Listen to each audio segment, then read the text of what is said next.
नमस्कार दोस्तों, स्वागत है आप सभी का आज के सेशन में। दोस्तों, आप लोग जानते हैं इंपॉर्टेंट टॉपिक सीरीज चल रही है और इंपॉर्टेंट टॉपिक सीरीज में मैं हूं आपके साथ आपका बीएफए मेंटर अखिलेश अवस्थी और आप देख रहे हैं JAIIB CAIIB वाला।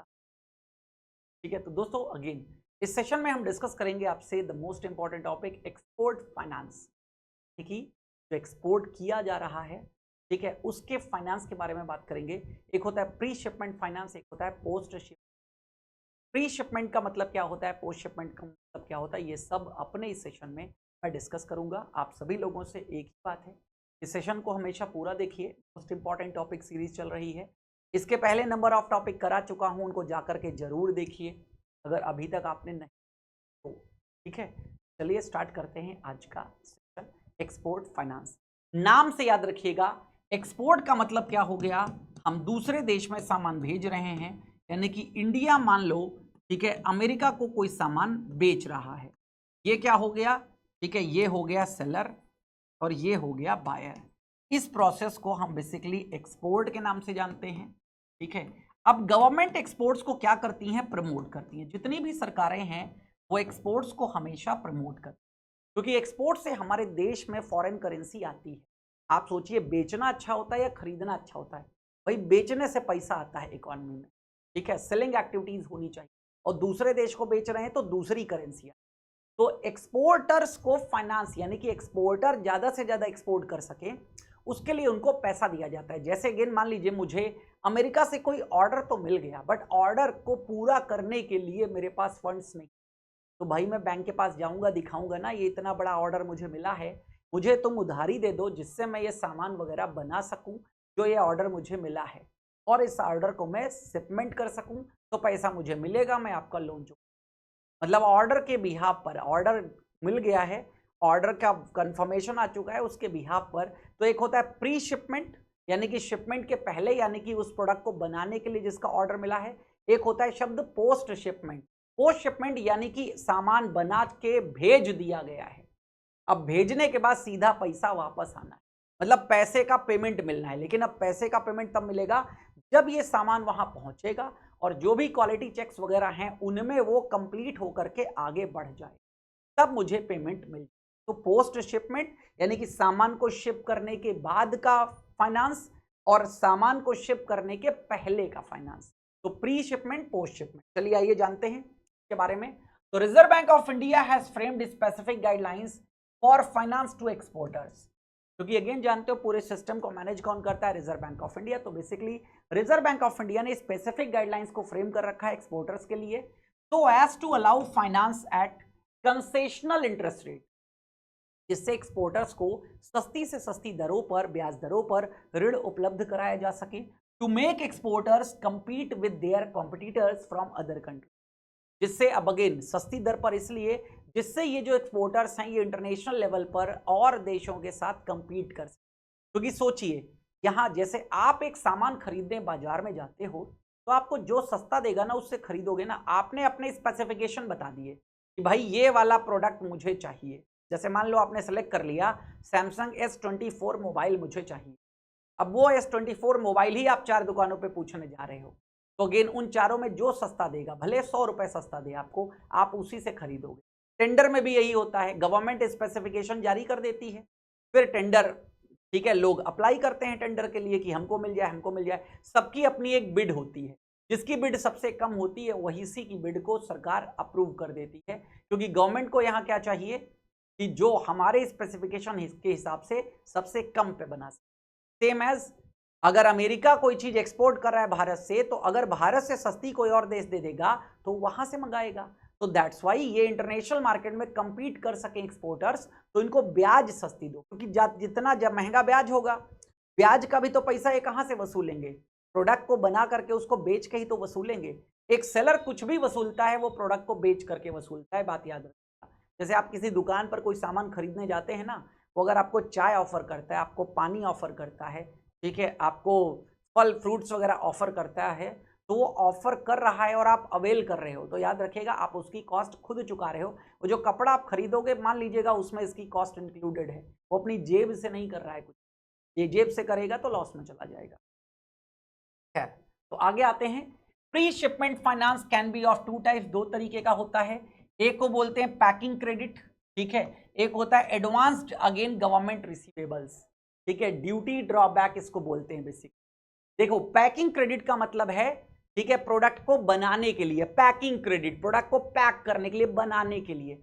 और ड्यूटी ड्रॉबैक का मतलब ये होता है, ठीक है, कुछ प्रोडक्ट्स ऐसे होते हैं जिसमें गवर्नमेंट की तरफ से कुछ डिस्काउंट दिया जाता है, ठीक है, कस्टम ड्यूटी को कम किया जाता है, तो कस्टम ड्यूटी आपको वापस मिल रही है। कुछ ऐसे समझ लीजिएगा जैसे आपका टीडीएस कट गया है लेकिन आप इनकम टैक्स के दायरे में नहीं हो, इनकम टैक्स के दायरे में नहीं आओगे, यानी कि आपकी इतनी इनकम नहीं है कि आप इनकम टैक्स चुकाओ, तो ये जो कटा हुआ टीडीएस है ये आपको पता होना चाहिए वापस मिल जाता है।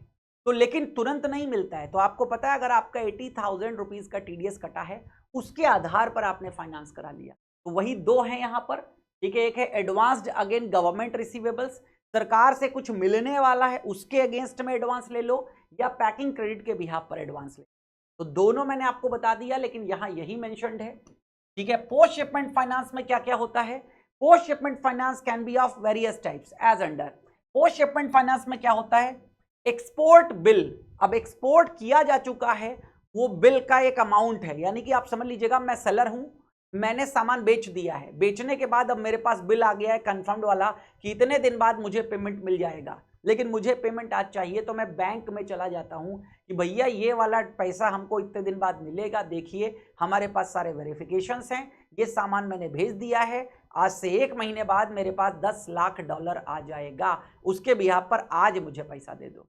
तो बैंक क्या करेगा? उसको डिस्काउंट पे दे देगा। डिस्काउंट पे देने का मतलब ये होता है कि जो इनवॉइस अमाउंट है वो पूरा बैंक आपको नहीं देगा, कुछ बैंक भी अपना प्रीमियम रखेगा और बाकी बचा हुआ पैसा आपको वापस कर देगा। तो इसी को बोलते हैं एक्सपोर्ट बिल परचेज या डिस्काउंटेड या negotiated. Advanced against bill Saint on collection, तो एडवांस्ड अगेंस्ट बिल, बिल जो कलेक्शन के लिए भेजा गया है उसके अगेंस्ट में भी एडवांस मिल जाता है। Advances against exports on consignment basis, अगर कंसाइनमेंट बढ़ा है तो जैसे जैसे आप कंसाइनमेंट करते जा रहे हो, भेजते जा रहे हो, तो कंसाइनमेंट बेसिस पर भी आपको एडवांस मिलता जाएगा। एडवांसेज अगेंस्ट अनड्रॉन बैलेंसेज, ठीक है, अनड्रॉन का मतलब, ड्रॉन का मतलब होता है निकाल लेना, आप पैसे निकालते हो तो उसको क्या बोलते हैं? विड्रॉ मनी, विड्रॉ, ठीक है। अनड्रॉन का मतलब जो ड्रॉ नहीं किया गया है, ठीक है, उसके अगेंस्ट में आप फंड्स ले सकते हो। Advances against duty drawback, duty drawback तो बता दिया मैंने।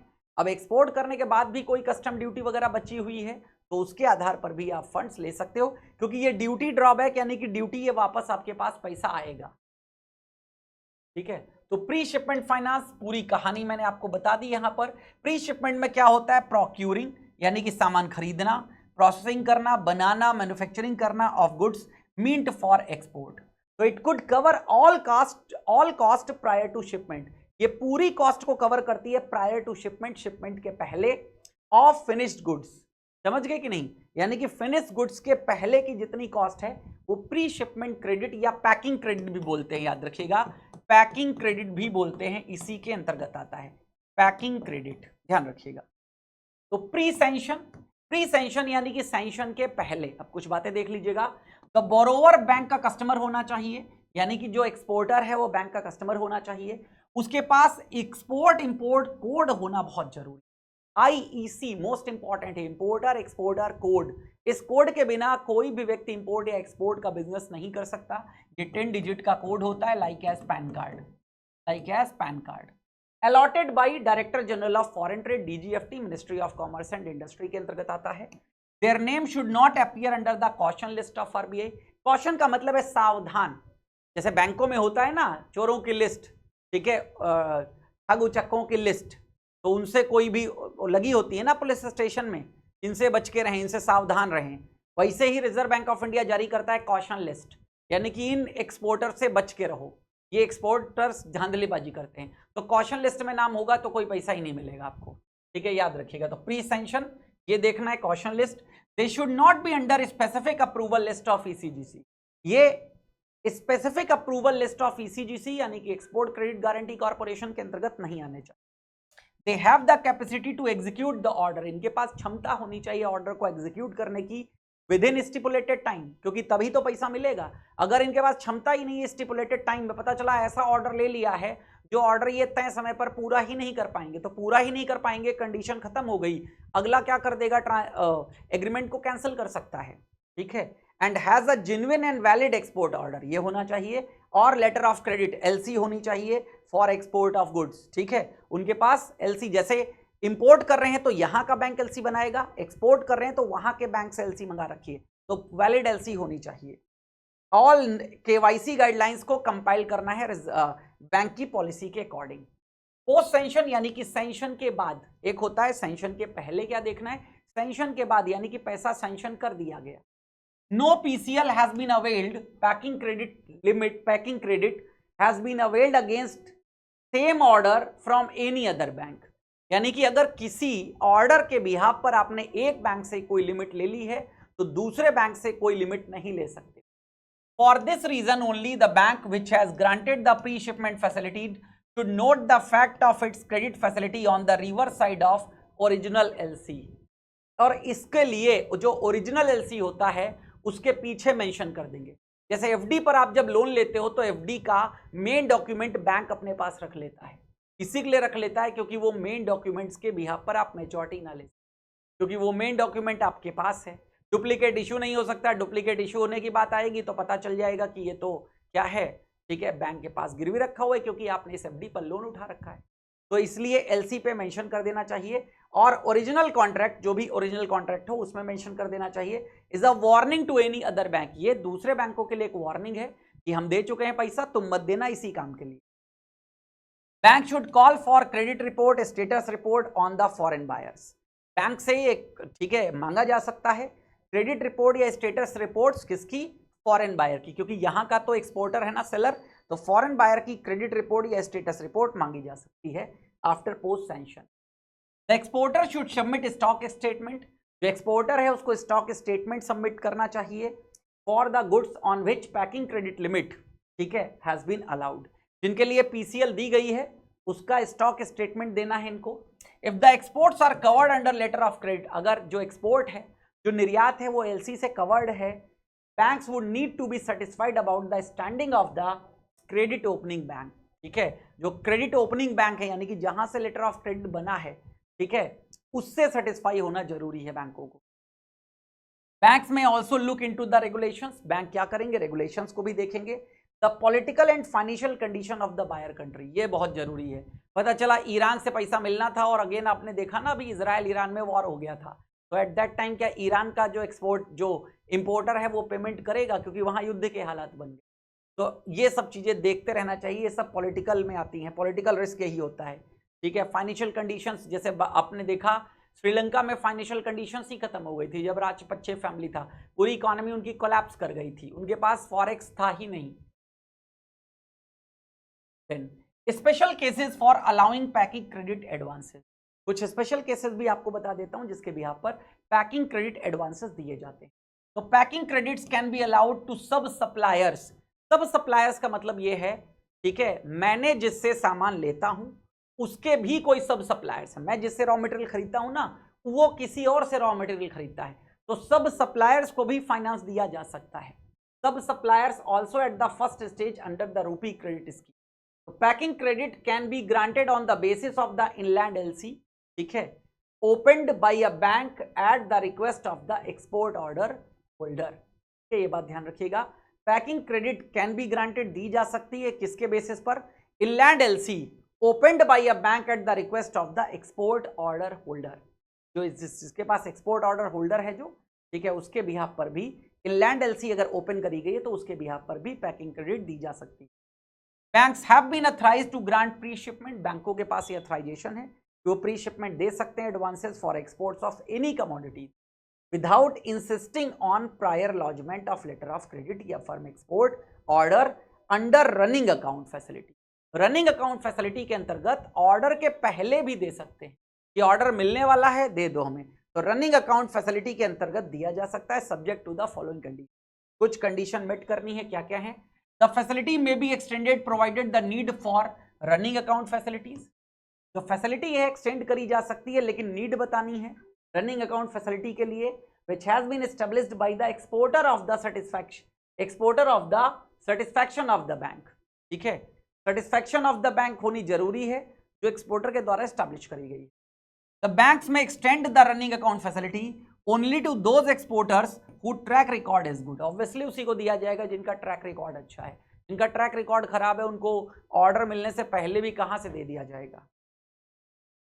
अब पोस्ट शिपमेंट फाइनेंस की बात करते हैं। पोस्ट शिपमेंट में बताया ना कि अब पोस्ट शिपमेंट यानी कि सामान भेज दिया गया तो हमारे पास अब प्रॉपर डॉक्यूमेंट्स हैं, ठीक है, एलसी है, एलसी से पेमेंट मिल जाएगा। बट अगेन साइट एलसी नहीं है, यूजेंस वाला है, यानी कि साइट बिल नहीं है, यूजेंस बिल है। तो यूजेंस बिल का तो पेमेंट 1-2 महीने बाद मिलेगा ना। तो वो जो एक्सपोर्ट ऑर्डर की कॉपीज है आपके पास, शिपमेंट कॉपीज, अभी बताया था ना बिल ऑफ लेडिंग वगैरह, उसके आधार पर भी आपको फंड्स मिल जाएंगे, ठीक है। तो वही यहां सब आएगा। तो post shipment finance essentially and advanced against receivables. Receivables का मतलब जो इन फ्यूचर पैसा हमें मिलना है, इसको बिल्स रिसीवेबल्स बोलते हैं।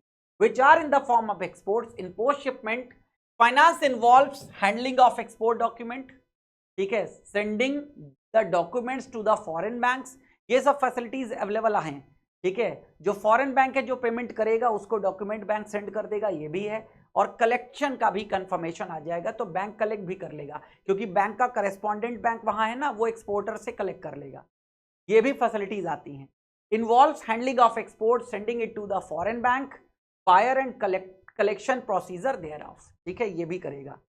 The responsibilities of an AD, AD का मतलब है authorised dealer bank, is increased in the post shipment, post shipment में बढ़ जाती हैं, ठीक है। Since the realisation of export proceed of the export bills is monitored by the Reserve Bank of India. Export proceeds को कौन monitor करता रहता है? Reserve Bank of India. Export proceed का मतलब कि यहां से निर्यात तो कर दिया गया, दूसरे देश से पैसा आया कि नहीं है, एक्सपोर्ट प्रोसीड्स का यही मतलब होता है। तो एक्सपोर्ट बिल परचेज्ड या डिस्काउंटेड, ये भी जो अगेन एक्सपोर्ट बिल जो जिसके आधार पर हमें पैसा मिलना है ना, वो दिखा रहे हैं हम बैंक को कि पैसा तो इतने दिन बाद मिलेगा लेकिन तुम आज दे दो, उसके आधार पर इसको बोलते हैं। तो बैंक्स परचेज और discount export bills representing genuine trade transactions based on firm sale contracts or purchase orders. अब site basis to document against payment. These bills are purchased by banks. Payment is made when documents are presented and accepted by the importer. ठीक है। Then usance basis, तो समय के साथ आपको बताया ये maturity के बेसिस पर होंगे payment. Precondition, there must be approved sanction limit with the bank. तो approved sanction limit होनी चाहिए, उस लिमिट के आधार पर आप फंड्स रेज कर सकोगे। एक्सपोर्ट बिल निगोशिएटेड, इसका क्या मतलब है? This course exporters draws bill under a letter of credit and the bank negotiate pay against them. Letter of credit के बिहाफ पर एक्सपोर्टर ने बैंक पर बिल ड्रॉ किया है और बैंक ने उसका पेमेंट कर दिया है, ठीक है, क्योंकि लेटर ऑफ क्रेडिट में कंफर्मेशन है ना पेमेंट की, तो बैंक ने पैसा दे दिया है। The bank must carefully scrutinise that the documents fully comply with the terms and condition of the LC, letter of credit के टर्म्स एंड कंडीशंस को फॉलो कर रहा हो। निगोशिएशन, निगोशिएशन का मतलब है पेमेंट का मिल जाना, ध्यान रखिएगा। Negotiation is done only if their documents are strictly in order. अगर डॉक्यूमेंट ऑर्डर में है, यानी कि सब कुछ जैसा मांगा गया वैसा ही है, तभी पेमेंट दिया जाएगा, या निगोशिएशन होगा। गवर्न्ड बाई किसके द्वारा? तो UCP 600, uniform custom and practice for documentary credit, UCPDC बोलते हैं बेसिकली इसको। 2007 revision by international chamber of commerce. Then advances against bill sent on collection basis. Collection यानी कि वसूली के लिए भेज दिया गया, उसके आधार पर एडवांस ले सकते। तो sometimes bills are sent on collection not for negotiation और डिस्काउंटिंग, तो कलेक्शन के लिए भेज दिया गया है। Export credit limit is already utilised, जो एक्सपोर्ट क्रेडिट लिमिट है, ठीक है, वो ऑलरेडी यूटिलाइज हो चुकी है। The LC documents have discrepancies, LC documents में क्या है, कुछ कमियां हैं अगर, ठीक है। Exporter request for collection, export request कर रहा है किसके लिए? कलेक्शन के लिए। तो जब निगोशिएशन या जो डिस्काउंटिंग की बात नहीं आती है, तब कलेक्शन के थ्रू भी फंड लिया जा सकता है। देन कलेक्शन बेसिस मींस, ठीक है, the bank sends the bill to a correspondent bank abroad which collect payment and remits it back. Collection का मतलब यही है कि यहां का बैंक अपने करेस्पॉन्डेंट बैंक से कहेगा कि इस एक्सपोर्टर के जाओ पेमेंट ले आओ, ये पेमेंट ले आएंगे, that's it. Advance against exporters on consignment basis, consignment basis यानी कि जो भेज रहे हो ना उसके आधार पर। तो goods are exported without confirmed order, goods send कर दिए गए हैं, गुड्स एक्सपोर्ट कर दिए गए हैं विदाउट कंफर्म्ड ऑर्डर, ऑर्डर नहीं दिया गया, जैसे समझिएगा, ठीक है, किसी एजेंट ने वहां पर मंगाए हैं, उसको ऑर्डर नहीं मिला है, ऑर्डर का कंफर्मेशन नहीं है, फिर भी गुड्स एक्सपोर्ट कर दिया गया, only for sale on approval by the consignee और एजेंट अब्रॉड।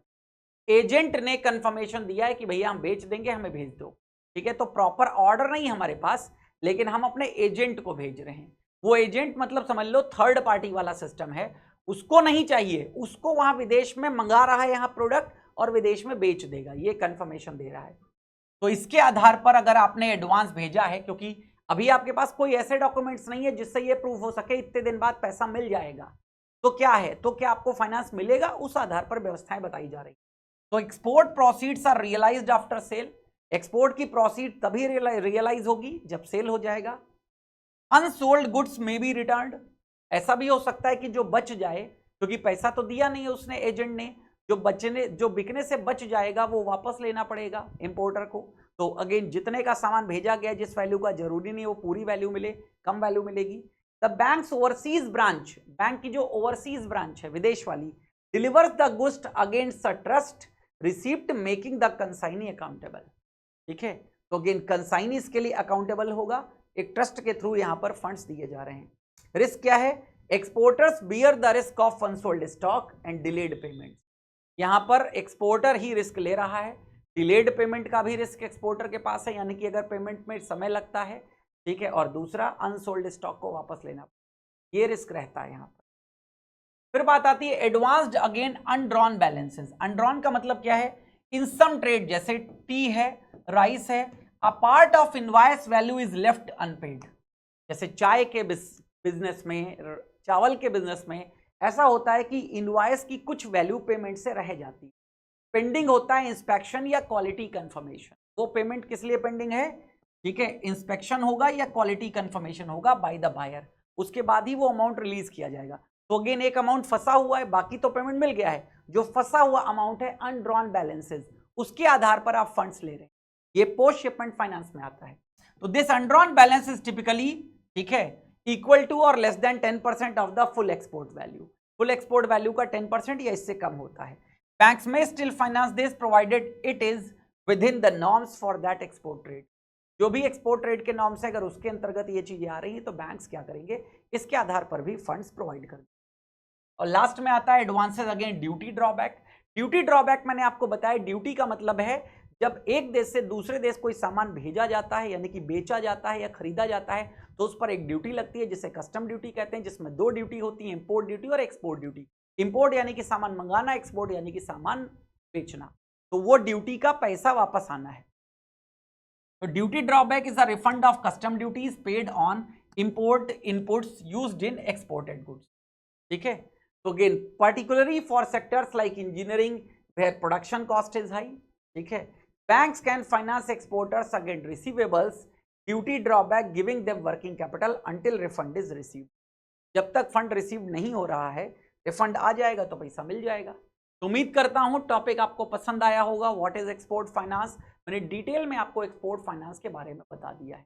अब दोस्तों मानसून सेल चल रही है, धमाका ऑफर है, 50% आपके लिए पहले से ही ऑफ चल रहा था, एक्स्ट्रा 15% ऑफ आपके लिए चल रहा है, जिसका नाम है मानसून 15, कोड लगाइए आप लोग, ठीक है, और अगेन जितने भी बैचेस हैं उस पर फायदा लीजिए। तो अगेन 6 मंथ का है 2974, CA-IIB का महापैक 12 मंथ का 4274 और 24 मंथ का 5949 का ये अवेलेबल है। CA-IIB महापैक CA-IIB एग्जाम के लिए है।